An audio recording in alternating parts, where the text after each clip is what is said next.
Attorney General Pam Bondi was back in Florida today to announce the arrests made in Tampa in a big human smuggling case. 12 people have been arrested for coaching people to evade border security and eventually win entry to the U.S. Around 11:43 p.m., scanner traffic cracked across the port of Los Angeles like broken glass. A container gate froze, a patrol launch cut its lights, and somewhere beyond the stacked steel, a child's voice vanished behind diesel thunder. Before dawn, 89 victims would be pulled out alive, and 41 suspects would be in chains. By then, the headlines would call it a takedown. Inside the Joint Command Room near San Pedro, nobody used that word. The FBI called it Operation Iron Harbor. ICE used the older field label, Blue Lantern. The Department of Justice kept a cleaner phrase in sealed paperwork, but the agents staring at the wall of shipping maps knew this was no paperwork case. For 11 months, fragments had been surfacing through Los Angeles, Long Beach, Wilmington, Compton, Anaheim, and downtown LA, each fragment tied to one false charity, one corrupt logistics channel, and one shadow account that never stayed open longer than 26 minutes. The front organization called itself Pacific Haven Logistics Foundation. On paper, it moved medical supplies, emergency shelters, and food reserves from California to Southeast Asia. It had polished brochures, smiling executives, and a donor list dressed up with shell partners in Panama, Singapore, and Mexico. At galas in Beverly Hills, it looked untouchable. At the port, it moved containers through Terminal Island with unusual speed, odd after-hours clearances, and a pattern that only became visible when analysts layered 312 shipping codes over missing person data from 6 states. That should have been enough to shut it down. It wasn't. What turned suspicion into panic was a manifest stamped at 9:14 p.m. and altered again at 11:06 p.m.,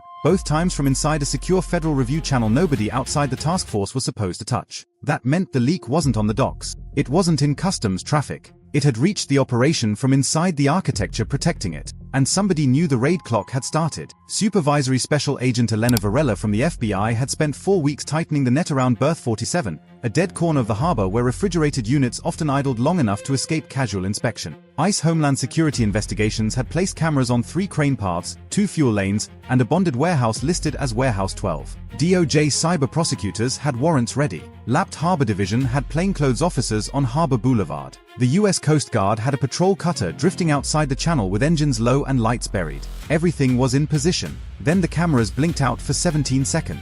Not long enough to trigger a citywide alert. Long enough to move people. Varela saw the blackout ripple across her monitor like a pulse. When the feed returned, container CXRU 9146 had shifted 40 yards from its log position, a forklift was nowhere in sight, and one gate sensor showed an impossible reading, open and sealed at the same time. Beside her, ICE Special Agent Marcus Reed didn't swear. He simply circled the unit number with a marker hard enough to split the tip. That container had appeared in 4 different manifests under 4 different cargo descriptions: solar components, dried seafood, water filtration drums, relief cots. Nothing about it was ordinary. Nothing about Pacific Haven was either. Its executive director, Daniel Salk, liked cameras, charity luncheons, and congressional photographs. Its operations manager, Mireya Valdez, never stayed in the same hotel twice. Its trucking contractor, South Crescent Freight, had 14 registered vehicles and 31 temporary drivers, yet payroll showed only 8 active employees. Every road led back to Berth 47, Warehouse 12, and a coded notation appearing in ledgers seized months earlier during a quiet raid in Anaheim, Street 9. Street 9 was not a street. It was a moving corridor inside the port, a verbal tag for whatever route could be cleared fastest by bribed dispatchers, falsified gate scans, and selective federal visibility. Once cargo entered Street 9, it disappeared into legal ambiguity for just long enough to be reborn with new paperwork. That trick had worked on electronics, narcotics, counterfeit medicine, and labor smuggling. The task force feared it had evolved into something darker long before they proved it. At 11:51 p.m., Varela gave the order. Tactical units advanced through the terminal in split columns, one pushing toward Berth 47, another sealing the warehouse lane, a third sweeping the access road toward Wilmington. Harbor police cut off truck exits with armored SUVs. Coast Guard crews pivoted to block the waterside. Overhead, a helicopter from a Federal Aviation unit kept wide orbit to avoid spooking the ground teams before entry. The first breach was almost silent. Warehouse 12 opened on a hydraulic hiss, and the beam from Reed's weapon light crossed pallets of box inhalers, shrink-wrapped blankets, bottled saline, and crates marked for non-profit export. It looked like a disaster relief depot. It even smelled clean. But the cold room in the back gave itself away. The temperature read 42 degrees, yet condensation didn't match the vents, and the floor drain had fresh drag marks cutting toward a sealed partition built behind aid cartons. That wall had no permit record. Teams initiated entry with a thermal ram. Behind it, the story changed. There were 23 people in the first hidden chamber, then 18 more in a second cavity, then children in a third space concealed inside a false refrigeration bay. Some were dehydrated, some had wrists marked by restraint bands, several had sedation patches still clinging to their skin. An emergency medic from ICE dropped to one knee beside a girl wrapped in a silver blanket and said the words nobody in the room would forget: "There are more. Not in the warehouse. In transit." At 12:08 a.m., radios ignited across the harbor. A tractor unit with a cloned South Crescent freight logo broke from a loading corridor near Pier 300. Another truck veered east toward the Vincent Thomas Bridge. A white van abandoned at a service lane near Terminal Island contained 9 forged passports, 17 burner phones, and handwritten destination abbreviations tied to Las Vegas, Phoenix, Houston, and Newark. What looked like a local smuggling pipeline widened in seconds into a network valued on seized records at $1.7 billion across labor, document fraud, offshore laundering, and transport. The ring was bigger than the port, but its heart was still beating in Los Angeles. Reed moved with the second wave toward a locked records room tucked above the loading floor. He expected hard drives, burner laptops, perhaps a shredder still hot from overuse. Instead, he found a steel cabinet bolted behind a false electrical panel. Inside it sat a single artifact wrapped in oilcloth, a black ledger with salt-stiff edges, brass corners, and numbered entries written by hand beside QR labels. That ledger was the first honest thing Pacific Haven had ever kept. Page after page cross-referenced container IDs, cash transfers, coded initials, and route names tied to San Pedro, Long Beach, El Monte, Compton, and downtown LA. One column listed intake by age bracket. Another tracked transfers against venue nicknames, labor sites, and escort channels. On page 73, a symbol appeared repeatedly beside protected shipments, a small red anchor stamped next to the initials RK.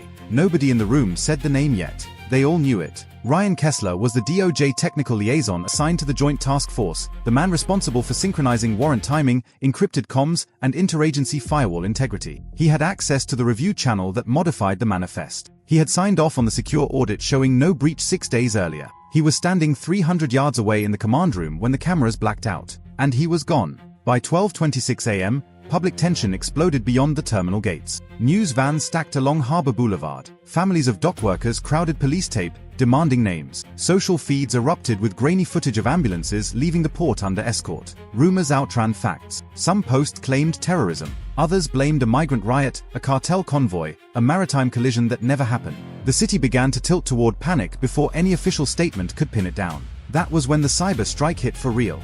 The first blackout had been a scalpel. This one was a hammer. Port scheduling boards crashed. Gate credentials failed open at 2 checkpoints and failed locked at 3 more. Container histories duplicated, then vanished. Harbor surveillance loops replayed old footage over live lanes. A malicious process hidden inside a compliance update began wiping cross-agency logs in timed bursts of 89 seconds. If it finished, every digital thread linking Pacific Haven to its transport matrix would disintegrate into noise. Kessler had not just warned them. He had primed the collapse. DOJ analyst Priya Nondui refused the panic. She traced the payload away from the visible port grid and into a remote maintenance tunnel built through a subcontractor portal servicing custom scanners. The malware's callback path jumped through 7 proxies, clipped a relay in Nevada, bounced off a dormant server registered to a church nonprofit in Orange County, then circled back to a live device connected by fiber less than a mile from the command room. Nothing external. Internal. The signal was coming from a trailer yard leased under Pacific Haven's overflow account near Alameda Street. Varela redirected units before the trace finished printing.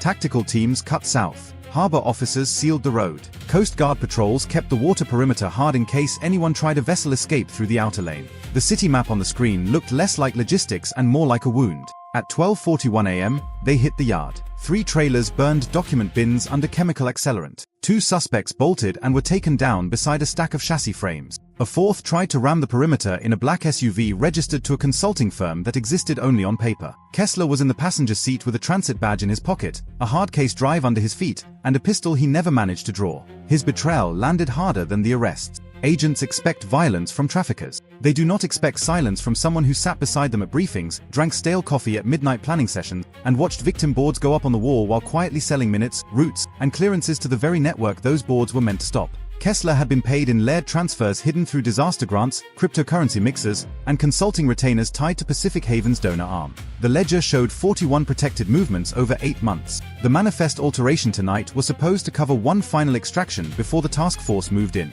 Instead, it exposed the whole machine. Back at Warehouse 12, medics kept pulling survivors from compartments hidden behind relief cargo. Some were from Guatemala, some from Vietnam, some from Romania. Several spoke no English at all. One teenage boy gave Reed a coded phrase he'd heard repeatedly from handlers: "Send them through Lantern after the bridge," which matched a notation in the ledger and tied the port corridor to safe houses in Compton and a transit node near downtown LA. That opened the next chain. Before 1:17 a.m., simultaneous arrests rolled through 6 link sites: a bookkeeping office in Long Beach, a short-term rental in San Pedro, a garment warehouse in Commerce, a bus transfer point near Union Station, a Shell non-profit suite in Century City, a cramped duplex in Wilmington where forged identity packets were being assembled on folding tables under fluorescent strips. Each site produced fragments. Together they formed architecture. Daniel Sork was arrested in a penthouse elevator before he reached the lobby. Mireya Valdez was intercepted near Interstate 710 with $480,000 in mixed currency vacuum packed inside relief supply cartons. South Crescent Freight's dispatcher tried to wipe root tablets with bleach. It didn't help.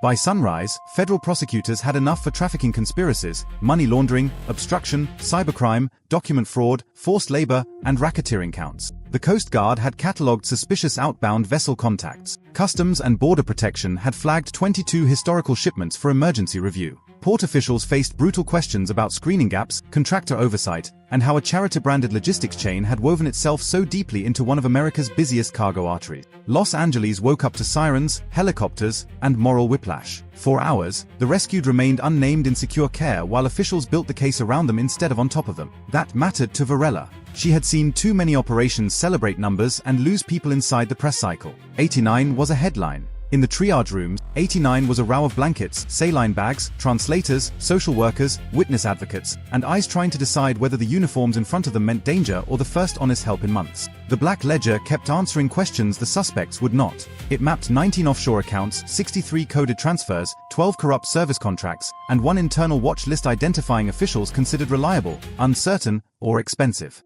Kessler sat in the expensive column until he became reliable. Next to his initials, on the final updated page, was a line that chilled even the veteran agents reading it: "If harbor closes, move inventory through Children's Relief." That sentence stripped the front bare. Pacific Haven had never existed to hide crimes on the side. The crimes were the institution. The charity was the camouflage. The port was the engine. And Los Angeles had nearly been taught to mistake polished benevolence for safety while people disappeared through a corridor built from paperwork, money, and trust sold off piece by piece. By mid-morning, cranes resumed in the distance, but the harbor did not feel the same. Every horn across the channel sounded heavier. Every container looked accusatory. Agents who had moved through the night with pure procedural focus now found themselves staring at stacked steel as if the port itself had been keeping a secret. In a way, it had.